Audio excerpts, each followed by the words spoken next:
Movie की starting में हम एक ब्यूटीफुल सी लेडी को देखते हैं। वो कुछ काम कर रही थी। एंथोनी जो उसका हस्बैंड था अपनी कार से घर पर आता है। उन्होंने एक घर मिस्टर बैनर से रेंट पर लिया था। हम देखते हैं कि एंथोनी और मिस्टर बैनर एक साथ बात कर रहे थे। मिस्टर बैनर एंथोनी के पास एक गिफ्ट देखते हैं। पूछने पर एंथोनी बताता है ये गिफ्ट उन्होंने अपनी वाइफ के लिए लिया है। ये गिफ्ट देने के लिए वो बहुत ही एक्साइटेड थे। एंथोनी बैनर से कहते हैं मेरी वाइफ वेट कर रही होगी, मुझे उसके पास जाना पड़ेगा, मैं आपसे बाद में मिलता हूँ। एंथोनी फिर वहां से घर पर आ जाता है। वहां पर अपनी वाइफ से कहता है तुम्हारा दिन कैसे गया।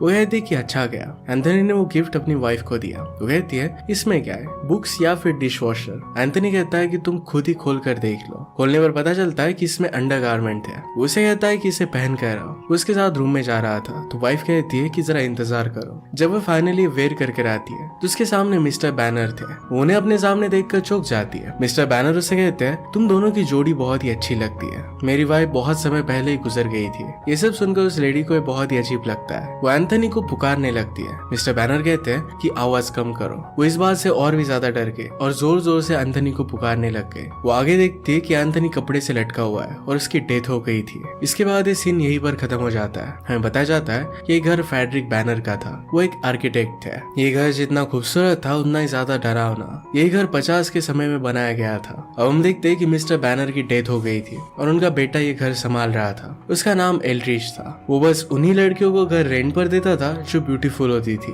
उसके जाल में एलिस नाम की एक लड़की फंस गई थी। एलिस एक डॉक्टर थी। हम देखते हैं कि उसके बॉस उसके साथ फ्लर्ट कर रहे थे। कहते हैं कि यहीं पर रुकना, कहीं पर भी जाना मत। इसके बाद नेक्स्ट सीन में हम देखते हैं कि एलिस अपने हस्बैंड टॉम के साथ थी। उसके घर पर उसके फ्रेंड्स भी आए हुए थे। टॉम अपने फ्रेंड्स हैल और कैरी से मिलता है। टॉम भी आर्किटेक्ट था और वो मिस्टर बैनर से इंस्पायर्ड था। वो लोग आपस में बात कर रहे थे। टॉम कहता है कि मैं भी डिटेल में अपने प्रोजेक्ट पर काम कर रहा हूँ। बात करने के बाद हैल और कैरी वहां से चले जाते हैं। इसके बाद नेक्स्ट सीन में हम देखते हैं कि टॉम और एलिस कार से मिड सेंचुरी घर देखने के लिए आए थे। कार में टॉम एलिस से कहता है कि हमें अपनी फैमिली बनानी चाहिए। एलिस अभी इसके लिए रेडी नहीं थी। उसे इतनी जल्दी बच्चे नहीं चाहिए थे। एलिस अपने नए घर में फुल मून देखना चाहती थी। वो दोनों कार से निकलकर घर में जाते हैं। दोनों को ये घर बहुत पसंद आता है। घर में जाते ही एलिस को एक नोट मिलता है जो मिस्टर बैनर ने लिखा था। इसमें लिखा था कि आप लोगों को वेलकम है। इस घर का नाम मिड सेंचुरी इसलिए है क्योंकि इसे 1955 में बनाया गया था। अब आप अपने सैटरडे क्लिप्स को एंजॉय करिए। कोई क्वेश्चन हो तो एल्ड्रिच बैनर से कांटेक्ट कीजिए। उन लोगों को घर में एक डरावनी पेंटिंग दिखती है पर टॉम को घर बहुत पसंद आता है क्योंकि उसमें ओल्ड आर्किटेक्चर था। यहाँ पर बहुत सारी ओल्ड बुक्स भी थे। हम देखते हैं कि एलिस की आंखें लग जाती है। उसने सपने में देखा कि उसकी पेशेंट मर जाती है। इसके बाद टॉम उसे जगा देता है। उसे पूछता है कि क्या तुम ठीक हो।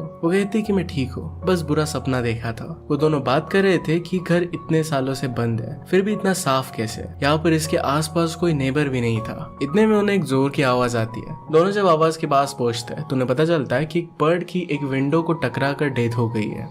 दोनों बर्ड की हालत देखकर बहुत नाराज हो जाते हैं। वहाँ पर उन्हें कैमरा दिखाई देता है। एलिस कहती है शायद हम पर कोई नजर रख रहा है। इसके बाद हम देखते हैं कि दोनों इंटीमेट होते हैं। एलिस टॉम से कहती है कि इससे पहले मेरी कोई रिस्पेक्ट नहीं करता था। टॉम कहता है कि मैं तो तुम्हारी बहुत रिस्पेक्ट करता हूँ। एलिस ने कहा कि मुझे जरा भूख लगी है, हमें कुछ ऑर्डर करना चाहिए। टॉम कहता है कि यस डॉक्टर। एलिस हंसते हुए वहां से चली जाती है। इसके बाद रात हो गई जहाँ हम देखते हैं कि एक डिलीवरी बॉय ऑर्डर लेकर आया था। डिलीवरी बॉय टॉम को देखकर चौंक जाता है। उसके रेगुलर के कस्टमर एल्ड्रिच थे। टॉम उसे बताता है कि अब मैं यहाँ का न्यू ओनर हूँ, हम यहाँ पर अब शिफ्ट हुए हैं। डिलीवरी बॉय टॉम से कहता है कि ये घर बहुत अजीब है, यहाँ पर आपको सोना भी आंखें खोल कर है। टॉम को उसका बर्ताव बहुत ही अजीब लगा। इसके बाद हम देखते हैं कि डिलीवरी बॉय अपने कार से जा रहा था। तभी उसकी कार से कुछ टकरा जाता है। जब वो देखने के लिए बाहर निकलता है तो वहां पर एल्ड्रिच था। वो डिलीवरी बॉय को मार देता है क्योंकि उसने टॉम के सामने घर के बारे में बुरी बात की थी। दूसरी तरफ हम देखते हैं कि लंच के समय एलिस टॉम से किसी बात पर गुस्सा हो जाती है। वो कहती है कि मुझे 7 बजे हॉस्पिटल में कुछ काम है,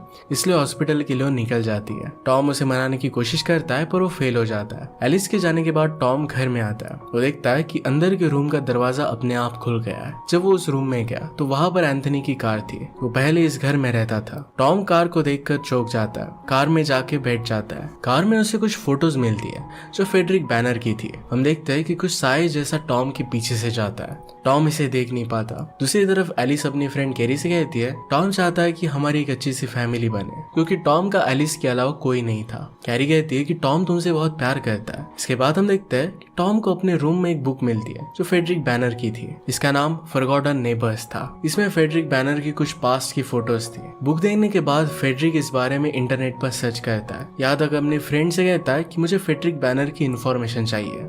इस पर उसकी फ्रेंड उसे बताती है कि वो बहुत पहले उसी हाउस में रहते थे जहाँ पर अब तुम दोनों रह रहे हो। वो कहती है कि उस आदमी के वाइफ का नाम भी एलिस ही था। कुछ घटनाओं की वजह से उसकी डेथ हो गई थी। टॉम शॉक हो जाता है क्योंकि उसकी भी वाइफ का नाम एलिस ही है। वो कहती है कि उस आदमी की सेकंड वाइफ का नाम जोएना वैक्सटन था, उसकी भी मौत हो गई थी। टॉम कहता है कि मुझे उनकी सारी फोटोज भेजो और उसे थैंक यू कहता है इस इन्फॉर्मेशन देने के लिए। टॉम देखता है कि मिस्टर बैनर जिनकी वाइफ की डेथ हो गई थी उन्होंने घर में उसकी फोटो बनाई थी। टॉम जब काम कर रहा था तो हम उसके टेबल पर एक साया जैसा दिखता है। वही दूसरी तरफ हम देखते हैं कि डिलीवरी बॉय एलिस के हॉस्पिटल में ही एडमिट हुआ था। उसकी हालत बहुत ही खराब थी। एलिस उसे बचाने की कोशिश करती है पर बचा नहीं पाती। टॉम को घर के बाहर एक साया दिखता है। जब वो वहाँ पर देखने के लिए गया तब वो साया वहाँ पर नहीं था। उसका प्रोजेक्ट पूरी तरीके से खराब हो जाता है। दूसरी तरफ एलिस डिलीवरी बॉय के पॉकेट में टॉम ने जो ऑर्डर किया था इसका बिल देखती है। फिर टॉम अपनी फ्रेंड हैना से बात करता है, जिसके बाद हम देखते हैं कि हैना की भी डेथ हो जाती है। ये एल्ड्रिज नहीं किया था क्योंकि हैना ने भी हाउस के बारे में बुरी बातें की थी। एलिस टॉम को चौकन्ना रहने के लिए कहती है। दूसरी तरफ जब टॉम स्विमिंग पूल में था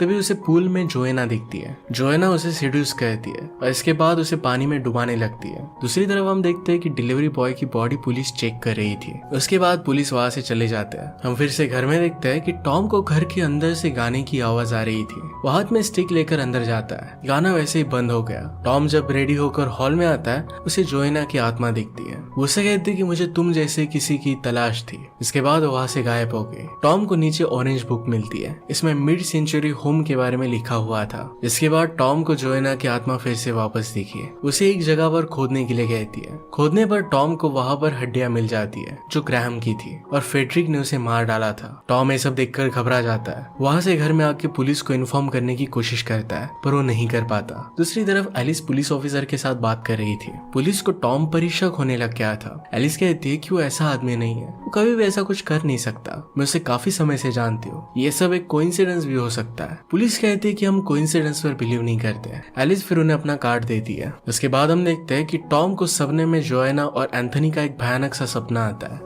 टॉम एकदम से उठ जाता है। टॉम के पीछे से एल्ड्रिज गुजरता है। टॉम को फिर घर के बाहर फिर से जोएना की आत्मा दिखी। उसे फिर से खोदने के लिए कहती है। खोदने पर टॉम को फिर से हड्डियां मिल गई। ये हड्डियां इस बार किसी और की नहीं तो जोएना की ही थी। उसे भी फ्रेडरिक ने मार दिया था। ये सब देखकर टॉम उल्टी करने लगता है। इसके बाद टॉम को घर के अंदर से कुछ चलने की आवाज आती है। टॉम इस बार हाथ में स्टिक लेकर आवाज की तरफ जाने लगता है। वो एक कमरे में रखे हुए सीसीटीवी को देखता है। उसे पता चलता है कि उसके अलावा एल्ड्रिज भी उन्हीं के घर में रह रहा था। वो समझ जाता है कि ये सब एल्ड्रिज ने किया है। वो फिर पुलिस को सब कुछ बताने लगता है। उतने में एल्ड्रिज घर में आ गया। टॉम उसकी नजरों से बचकर एक कमरे में छुप जाता है। एल्ड्रिज के हाथ आते ही टॉम वहां से भागने लगता है। वो अलार्म रिंग बजाने लग गया। एल्ड्रिज चौकन्ना हो जाता है। टॉम भागते भागते गड्ढे में गिर गया। उसके कुछ समय बाद वहां पर पुलिस आ जाती है। पुलिस को देखकर एल्ड्रिज शॉक हो जाता है। पुलिस उससे पूछताछ करने लग गया। एल्ड्रिज कहता है कि हमसे मिस्टेक से फोन लग गया था। लेडी पुलिस ऑफिसर को उस पर शक होने लग गया क्योंकि एल्ड्रिज का बिहेवियर कुछ अजीब था। फिर पुलिस वहां से जाने लगता है। इतने वो लेडी ऑफिसर वहां पर सर्च करने लग गए। टॉम दर्द की वजह से जोरों से चिल्ला रहा था लेकिन हॉर्स बजाने की आवाज की वजह से उसकी आवाज आ नहीं पाती।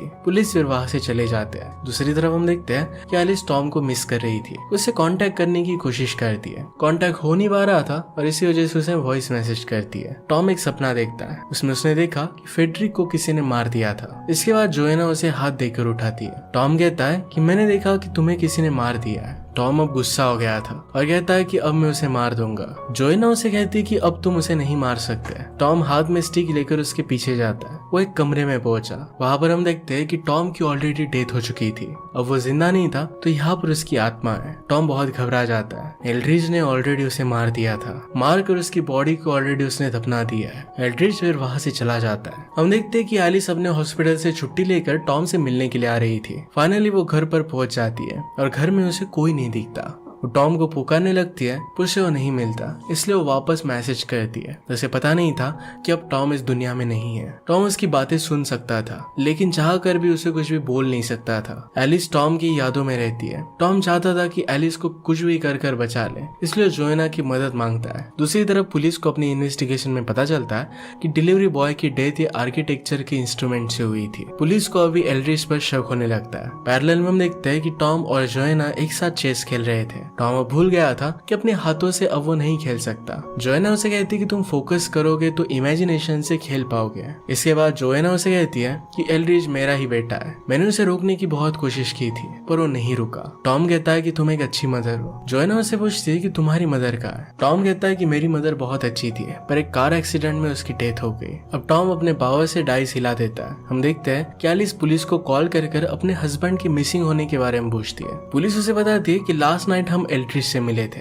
वहाँ पर टॉम नहीं था। ये सुनकर एलिस शॉक हो जाती है, कहती कि क्या आप यहाँ आ सकते हो। इसके बाद टॉम और जोएना वीडियो चलाकर उसे सावधान करने की कोशिश करते हैं। एलिस को पता चल गया था कि घर में कुछ ना कुछ तो गलत हो रहा है। वो फिर अपने हाथ में नाइफ ले लेती है। उसे किसी के आने की आवाज आई। देखने पर पता चलता है कि ये एल्ड्रिच था। एल्ड्रिच कहता है कि मैं यहाँ का ओनर हूँ। एलिस कहती कि आप यहाँ से चले जाओ क्योंकि मेरे हस्बैंड घर पर नहीं है। इसके बाद एल्ड्रिच उस पर अटैक कर देता है। एलिस कैसे भी अपनी जान बचाकर वहाँ से भागते हुए एक कमरे में आ जाती है। वहाँ से भागकर रोड पर हेल्प मांगने की कोशिश करती है। पीछे से एल्ड्रिच आकर उसे पकड़ लेता है और बेहोशी का इंजेक्शन दे देता है। इसके बाद वो एलिस को बेड पर लेटा देता है। उसके साथ वो जबरदस्ती करने वाला था, तभी टॉम उसे दूर फेंक देता है। इसके बाद टॉम को पता चलता है कि उसकी मौत की जिम्मेदार जोएना है। उसकी बॉडी में चली गई थी और फिर एल्ड्रिच ने उसे मार दिया था। जोएना एक्चुअल में टॉम को लाइक करने लग गई थी। वो टॉम को मारने के लिए उसे सॉरी कहती है। टॉम कहता है कि अब मेरी मदद करो, जो तुमने शुरू किया था हमें अब उसे रोकना पड़ेगा। फिर टॉम एल्ड्रिच की बॉडी में इंटर कर देता है। एलिस को उसने सेफली सुला दिया। अगले दिन टॉम खुदाई कर रहा था ताकि सारा सच सबके सामने आ सके। वहाँ पर पुलिस आ जाती है। अंदर जाके एलिस से बात करती है। उसे कहती है कि तुम यहीं पर रुको। एलिस ने कहा कि एल्ड्रिच ने मुझ पर अटैक किया था।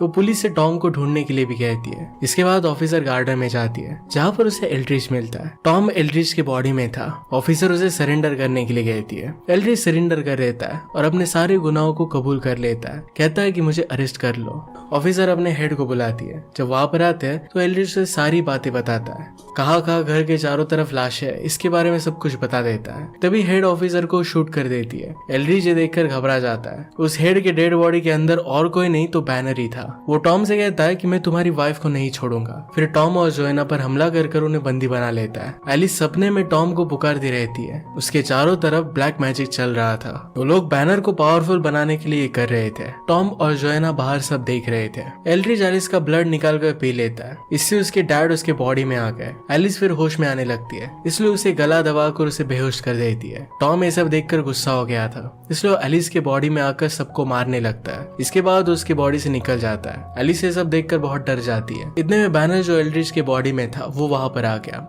एलिस को मारता है जिससे वो ग्लास पर गिर जाती है। ग्लास का टुकड़ा उसके पेट में घुस जाता है। एलिस की हालत खराब हो गई थी। तभी वहां पर एल्ड्रिच आ जाता है। वो उसे मारने वाला था। इतने में एलिस उसी ग्लास के स्लाइस से एल्ड्रिच को मार देती है। इसके साथ फेडरिच बैनर भी मर जाता है। फिर टॉम और एलिस एक दूसरे से बातें करते हैं। एलिस कहती है कि मैं जिंदा नहीं रह पाऊंगी। टॉम कहता है कि तुम्हें जिंदा रहना पड़ेगा। टॉम ने कहा कि मुझे तुमसे लड़ना नहीं चाहिए था, गलती मेरी थी। एलिस कहती है कि तुम्हारी गलती नहीं है। दोनों फिर एक दूसरे को आई लव यू कहते हैं। टॉम वहां से चला जाता है। कुछ समय बाद वहां पर एम्बुलेंस आ जाती है और एलिस को लेकर चली जाती है। टॉम भी एलिस के पीछे जाने की कोशिश करता है, पर इस घर के बाहर वो जा नहीं सकता। सारी आत्माओं को यहीं पर बंदी बनाकर रखा गया था। यहीं पर मूवी एंड हो जाती है। फाइनली टॉम अपने प्यार को बचा ही लेता है। अगर आपको इसमें से अच्छा लगता है तो प्लीज लाइक और कमेंट जरूर कर दीजिएगा। बहुत सारे मूवीज लेकर आते रहता हूँ, तो प्लीज चैनल को सब्सक्राइब कर दीजिए और बेल नोटिफिकेशन आइकन दबाना मत भूलिएगा। हम फिर से मिलेंगे और नए मूवी के साथ। तब तक के लिए थैंक यू और आप अपने आप का ख्याल रखिए।